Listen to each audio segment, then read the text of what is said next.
J Tribe, welcome to episode 2 of season 3 Conversations with Jay podcast. Once again, it's me, Jay. So today we are in Kapchorwa district, somewhere in the eastern region of Uganda. Yes. So for the past couple of days, I've been in Mbale, and now today is Saturday, I think 13 or 14, one of the two. And I find myself in Kapchorwa district. And as you can see, the beautiful view right here behind me. So today we are working on a zip line. So by the time you arrive, you'll find a zip line from that point to the next. And this is what you'll be sailing through, really. I just want to say I am grateful for having the opportunity to explore Uganda. To experience, not even just explore, to experience Uganda. Uganda is a gem. Uganda is beautiful, and that's why I keep on telling you guys to explore Uganda to its fullest, to its fullest, to its fullest. Uganda is green. Uganda is beautiful. Uganda is so nice. I think that's like the only one thing I agree with with the president. Uganda is really nice. However, Ugandans do not know that. Ugandans do not get to experience Uganda to its richness. And why is that? Because tourism is expensive, and that is the gist of today's conversation. Ministry of Tourism, Uganda Tourism Board, Uganda travel influencers. I want you to stop lying to the people that Uganda tourism is cheap, because it isn't. It really isn't. And you should know this through what encompasses tourism: the tourist sites, the accommodation, the transportation. When you put all these things together, it's not as affordable as you may think. So that is where the gap is, and we should address that gap rather than lying to the masses. I'll give an example. Today I find myself in Kapchorwa. But what does it take to actually reach Kapchorwa? I've seen like 1 or 2 taxis since I arrived here a couple of hours ago. Are you going to travel from, for example, Kampala to Kapchorwa in a taxi? Are you? Because when you come in private means, that is going to be a lot of money. Even accommodation will be a lot of money.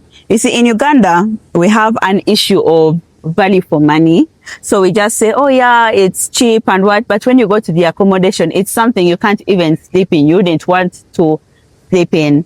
And that's why I keep on encouraging you guys to travel to many different areas, to many different countries, so that you understand the value for money when it comes to tourism. I'll give Kenya as an example, because right now, as you watch this channel, you must know that I am in love with Kenya. Kenya gives you value for money. You go to an accommodation, an Airbnb, and you're like, okay, this is wonderful. This is fantastic at an affordable price.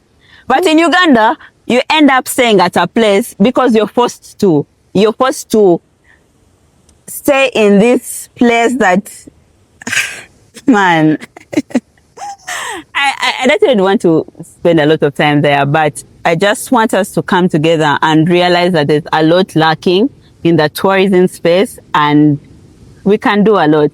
But that aside, I want to tell you guys about Mbale. Mbale district is, wow, it's so underrated. This is my second time in Mbale. I'm going to put on shades because the sun out here is hot. So this is my second time in Mbale district, and still it's about work and all that. But one thing about Mbale, immediately you enter the district, you realize how organized it is. You see the planning that was taken into making this city. All the banks are on one street, the financial services, the ITIL, Techno, etc., they are all on one street. So that if you're looking for something, you know where to go.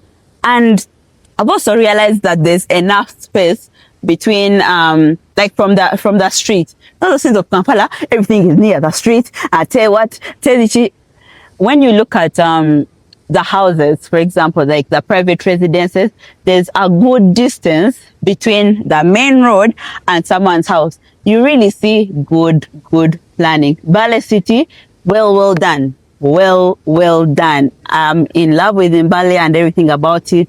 The people are nice. These are the friendliest people I've ever met. They are so chill. They are so calm. Mbale is that city. If you want to slow down and chill, come to Mbale. I 100% recommend. Now, the only issue I found in Mbale this time around is it's getting dirty. It's getting dirty. Once upon a time, Mbale, I think, received an award or voted something like that as the cleanest city in Uganda. Now, when you look at Mbale, you're starting to see some Kampala elements of dirtiness, which is not nice. Mbale City Council Authority, please do not become like Kampala. You have so much beauty in your city. Clean it up, because you still have that chance to clean up. Clean up your city. And trust me, it has a lot going on once it's purely clean, once it's purely what it used to be. So I highly recommend the cleanliness. Please look into that. And it's something very serious. Another thing that I've realized is, as a Ugandan, I do not know Mbale. I do not know the people that well. I do not know the culture. So I decided to visit out a museum. Only on reaching the museum, there was nothing. There was absolutely nothing. It was under renovation. And when I talked to the tour guide that was in charge of that area, he said it's under renovation and it's a private entity. It's a private museum. So I asked him if there was any government intervention, and he said no. And I was so shocked, you guys, because what do you mean no? There's no government intervention. There's no government tourism museum in Mbale. Like, to be very serious, by the way. Mbale has so much potential. Immediately you reach Mbale, you see the Wanale Hill. That is a very big ridge that you see. Unless you're blind, you can't fail to miss Wanale Ridge. It's most people call it Mountain Elgon, and yes, it's one of the ridges of Mountain Elgon. But there's no way you can have something as magnificent as that and not have a museum to talk about the city, its people, the place itself. So I've been here for a couple of days, 10 days or so, and if it wasn't for interacting with the locals, I wouldn't know much about Mbale. So Ministry of Tourism, as you're focusing a lot on Kampala and all these other areas, please look at Mbale. I understand and I appreciate that you have opened up a zoo here. I'm here to visit it. But honestly, a museum is the bare minimum. It is the bare minimum to get to know a place, to get to know the people, the culture. As a Ugandan, I am tired of knowing things abroad more than I know my own people. So let us work on that, you know. But aside that, I've realized that tourism is more than aesthetics. It's more than just looking around and appreciating this wonderful view, which is really wonderful. It's all about, there's someone, that's so cool. There's someone ziplining there. I hope you can see it. Guy, he invited me. So, as I was saying, tourism is way more than that. And I want us to take this country back to Ugandans. Ministry of Tourism, Uganda Tourism Board, Ugandans should be your primary audience, should be your target audience, not white people from wherever they are coming from. Oh my goodness. I don't know, I don't think I'm alone when I say I'm tired of seeing white people for campaigns. Because like, as in, do you ever see black people being used for campaigns in white countries? No. But when you put white people as a face of tourism, we lose the plot. Ugandans want to travel this country. They want to know this country. Tourism is not for the rich. It's not for white people. It's not for other people. It's for us. It's for us. And by that, what do I mean? You cannot go to a place and feel like you have to sacrifice a lot of money to visit an area. I'll give an example. From Bale, I'm here because of work, but after my sister's wedding, she also, after my sister's wedding, I wanted to go to Port Porto for like relaxation, to reboot after all that planning. I wanted to go with my mom and everything. But you guys, when it came to planning, you will not believe that accommodation and transport was way more expensive than the tourist attraction. I have to commend Ministry of Tourism for subsidizing the prices for Ugandan travelers. If I'm just giving an example. If visiting Amaberega Nyinamiru, it's 50k for travelers, for foreign travelers. For domestic travelers, the Ugandans will pay like 20k. That is fine. That is fine. But reaching that place of 20k, oh my God. Hey guys, after calculations, we are going to spend like 100 something on the activities. But on the accommodation and the transport, we were already in like 2+ million. For what? 3 days.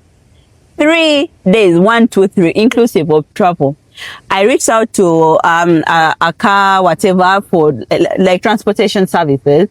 And they were telling me 1 point something. I thought, this guy must be joking. I reached out to another 1 point something, 1 point something, 1 point something.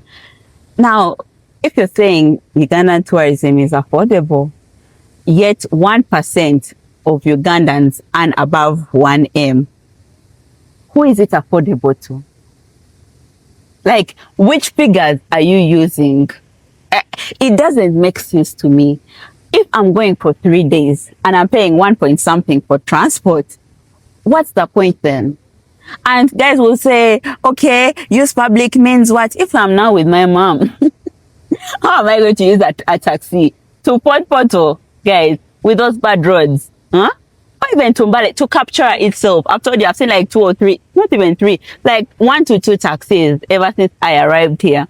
So, in short, you have to use private means, because even though you use public, when you're in the region, how are you going to move? So these are things that we should be looking at, rather than getting numerous partnerships with foreign people who are going to come take over our land. You guys, I don't know if you understand neocolonialism, how deep-rooted it is. It's so annoying. It's everywhere in every sector. But since I love tourism and travel, this is where it hurts me most. Yeah, we say that we are cutting down prices for the Ugandan tourists, but those dollars do not make any big difference between the foreign and the national. Because if I'm spending all this much to just get to a tourist destination to look at, for example, Amaberega Nyinamiru, I think that's the name, it doesn't make sense to me. So we ended up canceling, we ended up postponing that trip, because 3 days spending all that money, it just didn't make any sense. So Uganda Tourism Board, when you see people leaving the country to explore other parts of the area, it's not because they do not love Uganda. No, it's because Uganda has made it impossible to explore it. Yeah? So before you go into those different partnerships with foreigners, have you gone to Ministry of Work, for example, to understand how you can work together to get the roads done, for example, to get the roads working, so that someone can reach from Kampala to point B without having to spend a whole day. I remember that time we were going to Maction Falls. It was a 3-day trip. 2 days were on the road, going and coming and going back. And you're spending 1 point something per person for the bare minimum. For the bare minimum. It breaks my heart so much. Have you tried partnering, back to UTB and Ministry of Tourism, have you tried partnering with KMC? KMC is making electric buses and all these things. Have you tried partnering with it to say, okay, we want particular buses for only tourism, for only travel. They're going to go from point A to point B at these prices, so that someone travels comfortably without worrying about the road, without worrying about accidents, without worrying about these particular things. Have you reached out to different accommodation areas, talking about, to tell them about how to have different prices for foreigners, for locals, for what? Because you guys, people talk about budget travel in Uganda, and you go to a place that's like 100K. Ngawafanana bubi nyo nyo nyo nyo. And the thing is, Ugandans have to settle for that because there's nothing better. But when you go outside the country and get more exposure, you understand that there is better. There is much better, guys. Honestly, travel influencers, let's do better. Let's stop lying to Ugandans that things are affordable, and yet they aren't. If you look at the grand scale of things, you can't tell someone 500K for one day is cheap. Yet I've told you 1% of Ugandans make 1M and above. That's why people say tourism is for the rich people, tourism is for Kwe Jalabia. There's no way you can fight for a country if you do not know what you're fighting for. This is what I'm fighting for, and this is just a small portion of it. Before I wasn't a patriotic person. Whoever has followed me for the longest time knows I've not liked Uganda for the longest time. I've wanted to leave, I wanted to work, like Uganda disgusts me. That was before. But now that I get to explore it, I get a chance to live it, I want it for each and every Ugandan.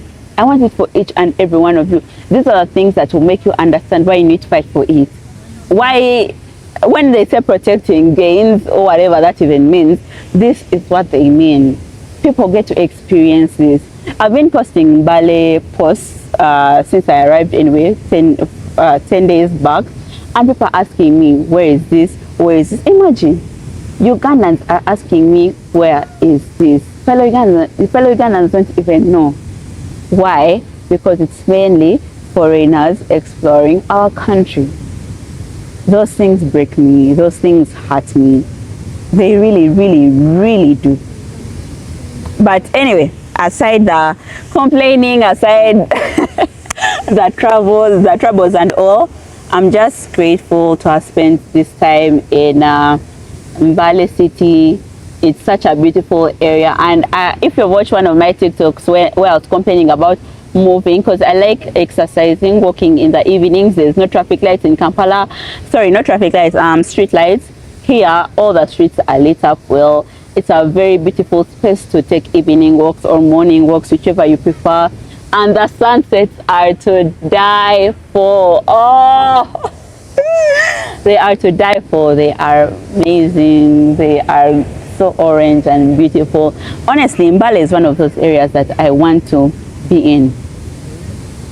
Like it's and you know what makes it better is that you talk your Luganda and everyone understands it. There's no language barrier. Yes, they have their language, but Luganda is very well spoken. You do not miss out on anything. Mbale, you really have my heart. I have nothing else to say about it. I really don't have any, except the cleanliness part. The cleanliness part. Please, Mayor of Mbale, if you ever watch this, please do not let your city, your town, become like Kampala, because once you've started down this road, it's almost impossible to come back. Clean it. You guys have beauty all around you. So, someone may be saying, oh my God, Joyce, you're criticizing UTV, Ministry of Tourism, etc. Don't you want to work with it? I do. These are the people that I would want to work with. If there was ambassador for tourism, I think there is, yes. I would want to be that. But you also have to critique. You have to realize that there's issues and you have to address the elephant in the room, which I'm doing. I can't just pretend that everything is fine. Not everyone gets this chance to do this. When would I have gotten the chance to come to Captura? I have a personal story. I have a gig that I was supposed to cover in Captura, but up to now I haven't. Why? Because I don't have the means to. I don't have it. It's like it's a UGC gig, so I can sleep at the place for free. But getting to Captura, you guys, if you do not have a card, kawedemu. Honestly, Ministry of Tourism, there's so many opportunities for you to do better. There's so many opportunities for you to do better. But anyway, that's it that I have for this episode. I hope I've not overranted, but if I have, I hope you've gotten the point. So I want to invite some guys to say hello. Hello. Hi. Ivan Katamba Chambate. I moved out with the Joyce to have fun, explore city falls, and also to appreciate the nature for Uganda. Thank you. Hi everyone, guess what? This is Jimmy. This is my good friend. So we are trying to enjoy the beauty of Uganda. Hi. Hello, this is Jen, your engineer, and I'm just a girl. That's why I'm here. I like that she's just a girl and that's why she's here. Hi guys, Sandra Bucci here. Come explore Uganda. So as you've seen from my friends, please come explore, experience, not even just explore, experience Uganda. You guys, this is our only home. Now I'm speaking to each and every Ugandan. This is our only home. Even though we go where east or west, home is best. Uganda is amazing. Uganda is beautiful. You may not know it because you have not experienced it, and that should anger you. That should fuel you so that you come and experience it. So enjoy it, fight for it, come and learn more about it because this is your home. This is our only home, guys. So fight for it.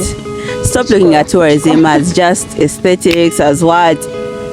This is a point for fighting. If you wanted to protect gains, these are the gains. Oh my God. There's a reason why many white people, foreigners, etc. come to Uganda. Look for it, okay? So J Tribe, that marks up episode 2 of season 3. I hope you've enjoyed this episode. I hope you've learned something and taken away something that you need to fight for this country. So other than that, I hope your journey is going well, and I'll see you next time. Ciao, ciao. Bye bye.